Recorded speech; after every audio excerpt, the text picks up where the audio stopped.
Hello everyone. This video is a sequel to this video. If you haven't heard all about it yet, I highly recommend watching this history video before watching this one. It's 1948 in East Asia, and there's this general secretary of the Korean Workers' Party called Kim Il-sung, who runs the regime in North Korea. The two Koreas gained independence from America and Russia in 1945, after a peace deal that was negotiated by the Japanese. While North Korea suffered heavy sanctions due to some human rights infractions, South Korea prospered, which could give us things like K-pop, Samsung, kimchi, and so forth.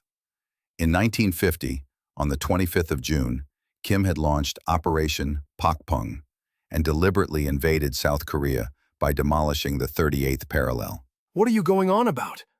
The American imperialists invaded us first. But that's where you're wrong, my friend. What the hell does that even mean?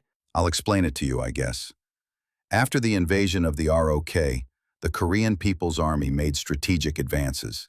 Hey, they even captured Seoul. In September 1950, the Juche men were entering Busan to take over South Korea and keep it under their control. And that's it. It's all over. But then it happened. In October 1950, United Nations involvement began when President Truman and General MacArthur helped other nations join the war in Korea so that the UN could unite the world in peace against war declarers. There were battles at the Busan perimeter, the Battle of Wonsan, and so forth. I couldn't explain it all in this video. The UN side of the Korean War had allied itself with South Korea to fight the North. Let's meet the United Nations members involved. They are the United States, Mexico, Puerto Rico, Great Britain, Australia, the Netherlands, Canada, France, New Zealand, the Philippines, Turkey, Thailand, South Africa, Greece, Belgium, Luxembourg, Ethiopia, and Colombia. I guess they really had a bone to pick with the supreme leader of North Korea at the time.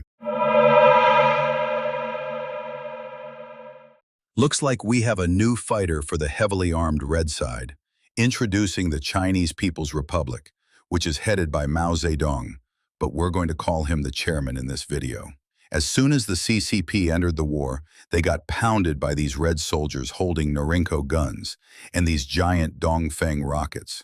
Wait a minute, the Dongfeng rocket didn't exist at the time, so they used the Type 63 mortar instead.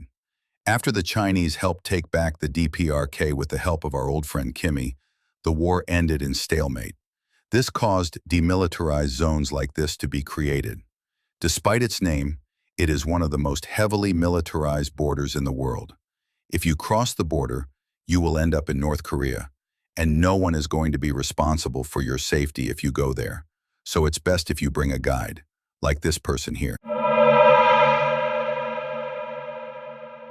After the war, North Korea's morale generally sounded so fucking terrible, it deserved to be humiliated.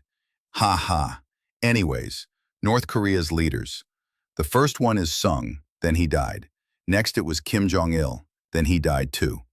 And now, in the contemporary times, we have Kim Jong-un. He runs an empire of terror and fear to keep people in line. Banning social media, locking people up in cages and starving them, Swiss cheesing a person for watching a soap opera, and threatening war are all the infractions that the criminal regime does. Did you know that the BCH is banned in North Korea too? If you're already in their country, then you might just hear a knock on your door. But thank goodness you're not there. And anyways, that was the story of the Korean War.